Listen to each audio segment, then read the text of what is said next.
Za razvoj električnih avtomobilov v Toyotini korporaciji skrbi znamka Lexus. In lansko leto sem vam pokazal super športni avtomobil, ki nekako napoveduje eno zelo zanimivo idejo, ampak ta avtomobil pa dokazuje, da smo tisti ideji že zelo blizu.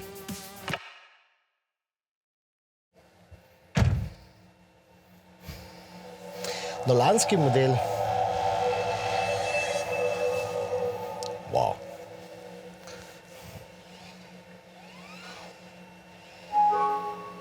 No, lanski model je bil seveda avto, ki ni imel sploh notranjosti, ker naloga tistega koncepta je bilo predvsem povedati, da Lexus razvija električni avtomobil, ki bo ponujal tudi prestavljanje, kot smo vajeni v avtomobilih z ročnim menjalnikom. Se pravi, med vožnjo, ko bomo mi prestavljali, bo spuščal tudi neke take zvoke, virtualne seveda zvoke, ampak seveda bo se oglasil tudi takrat, ko se bomo mi virtualno zašaltali, kot rečemo, se pravi, narobe prestavili. No, takšen luksuzni električni avtomobil zdaj res že kmalu postaja realnost. Seveda bo tekmoval s tistim aerodinamičnim Lešnikovim Mercedesom EQS. Verjetno je pa še bolj pomemben tisti razvoj, ki ga Lexus razvija za to, da bo z električnimi motorji opremil bolj dostopne Toyote. In na tem področju imamo pa letos kar zelo veliko novosti.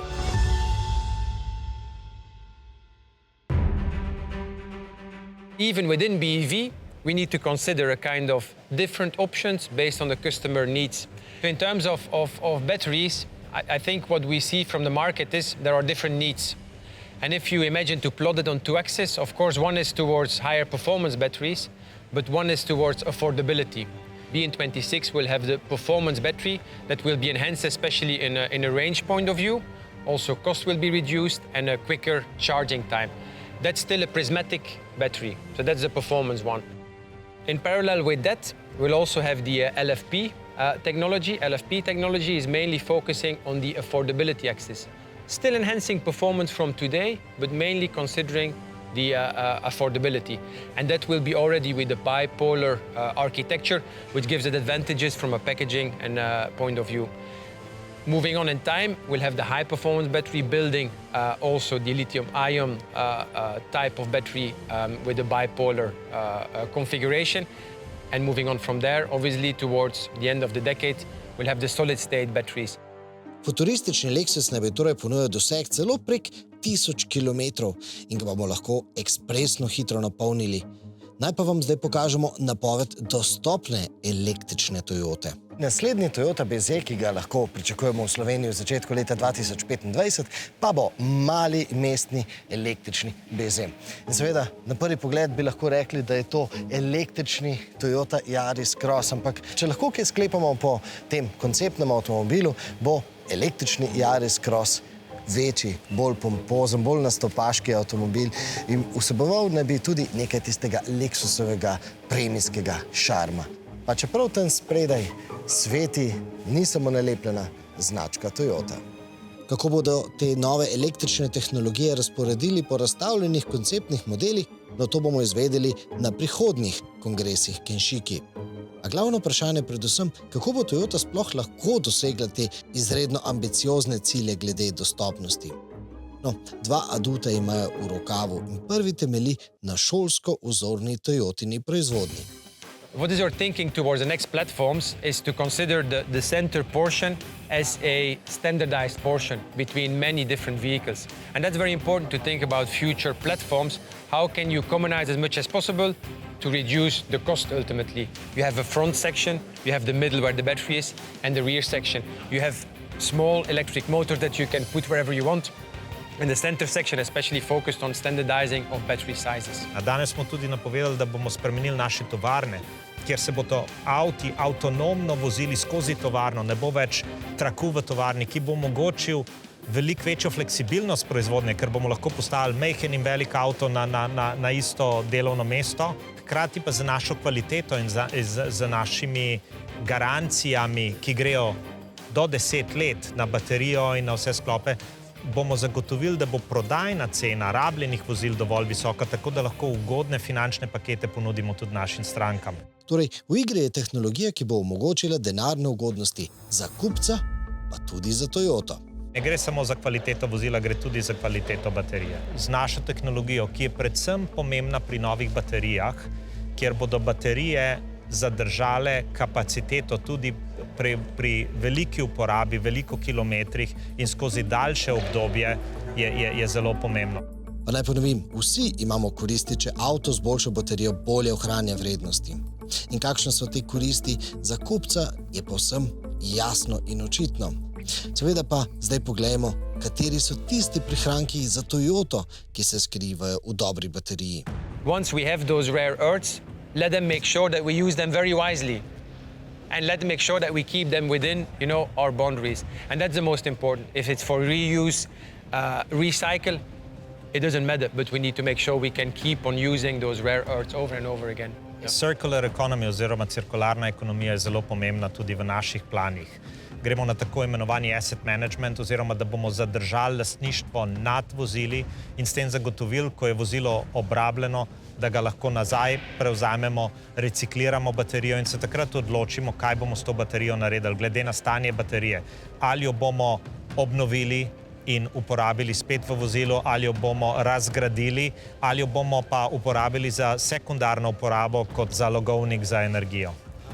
In Slovenci smo zagotovo lahko patriotsko ponosni, da bo temelj Toyotine prihodnosti omogočil prav projekt, ki ga je izpeljal naš rojak, preden je postal podpredsednik. Kinto, podjetje, ki sem ga jaz ustanovil pred 5 leti, danes ima že v upravljanju preko 200.000 vozil, je profitabilno, samostojno podjetje, ki lahko danes preživi. Se pravi, del strategije tega podjetja je tudi zagotoviti to cirkularno ekonomijo in zagotoviti vozila za prihodno razgradnjo. Kinto je en teh stebrov, kako priti v to novo ekonomijo. Pot bo seveda izredno zahtevna in trnova in ta hip smo šele na začetku.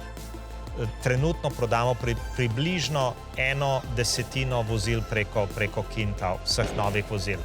Prodamo pa vsako drugo vozilo ali z leasingom ali financiranjem danes. V prihodnje hočemo te procente povečati.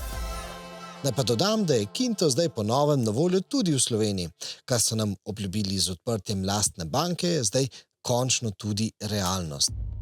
Je pa zdaj čas, da se posvetimo še eni Toyotini fronti. Med avtomobilskimi znamkami je Toyota zagotovo glavni protagonist vodikovih tehnologij in naj vam predstavim očeta projekta, menedžerja, ki med vsemi Toyotinimi menedžerji najbolj sodeluje z menedžerji na drugih neavtomobilskih področjih.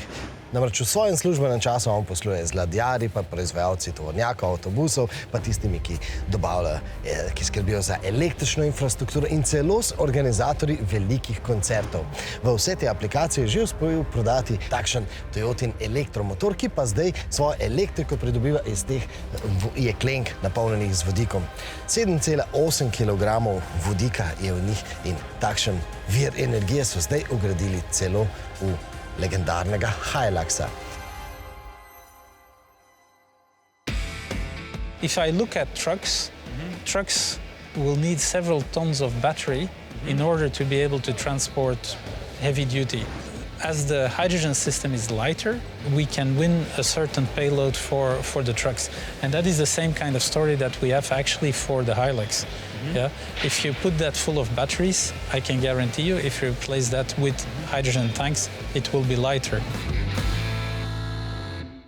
Široka uporaba vodikovih tehnologij je zdaj res vse bliže tukaj v Evropi in veliko zaslug imajo prav tukaj v Bruslju, pa s tem ne mislim na dejstvo, da ima tukaj v Bruslju Toyota svoj center, ampak mislim na bruseljske politike.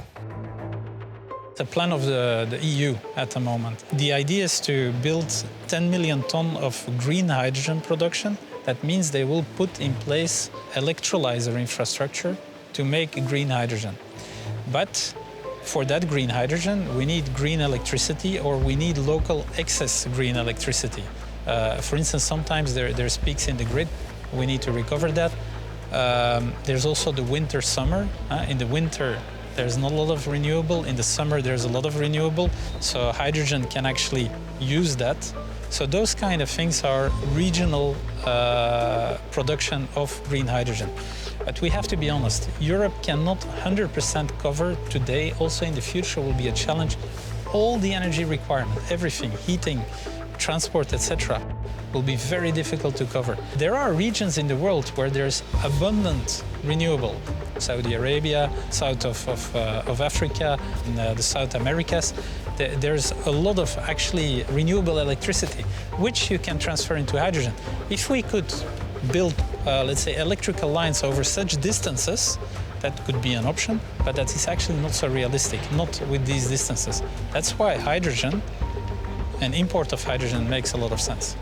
So we can transport the hydrogen tanks? You can transport the hydrogen, maybe in different, not the tanks, let's say hydrogen itself in different forms, ammonia, maybe in pure hydrogen and so on. So this is being studied. So not hydrogen? Could be pure hydrogen, can be pure hydrogen. But could be this green if we transfer? This will be green, this will be green. Yeah. Even if we transfer it from South America to Europe? Of course, you need to buy one of our green boats in that case. Otherwise, it will not work. Takšen vodikov Hilux je seveda električni avtomobil. Namreč naprej ga poganja električni motor. Ampak za popularizacijo vodikovih tehnologij bodo v prihodnosti zelo veliko vlogo odigrali kar klasični bencinski oziroma dizelski motori, predelani tako, da zdaj namesto klasičnega bencina ali pa dizla v njih eksplodira vodik. That conversion market is not so small, to be very honest, but it is not comparable to like the big OEM business, of course. These are smaller projects, smaller volumes, but they do offer a lot of opportunity to already support the infrastructure. Because one of the challenges, obviously, is an immature infrastructure. Očitno smo se res veliko naučili z gradnjo infrastrukture električnih polnilnic in zagotovo med drugim tudi to, da nujno potrebujemo še eno drugačno infrastrukturo. Glede na količino električnih pogonov, ki smo jih stlačili v ta prispevek, ker pač takšna prihodnost je, ne samo Toyotin, ampak tudi nasploh, pa lahko vseeno potolažim, da Toyota Land Cruiser se pa ne uda. Ostaja takšno, kot jo občudujemo že več kot pol stoletja. In če vas je mogoče zaskrbelo, ja, Toyota je razmislila, da bi ta avtomobil predstavila v Sloveniji, ampak ga seveda ne bo, zato ker ta avtomobil je bistveno bolj terensko sposoben, kot pa zmoremo to preizkusiti na slovenskih gozdnih cestah. No, slovenski profesionalci bodo verjetno lahko našli tudi kako slovenske zemlje, na katerem bodo lahko legalno izkoristili potencial Land Cruiserjeve tehnike. Naj pa vam za vaš naslednji klik tokrat predlagamo civilizirano Toyoto, s katero bomo na idiličnih slovenskih makadamskih izletih uživali tudi samo amaterski ljubitelji terenske vožnje. Spoznajte drugo generacijo Toyote CHR.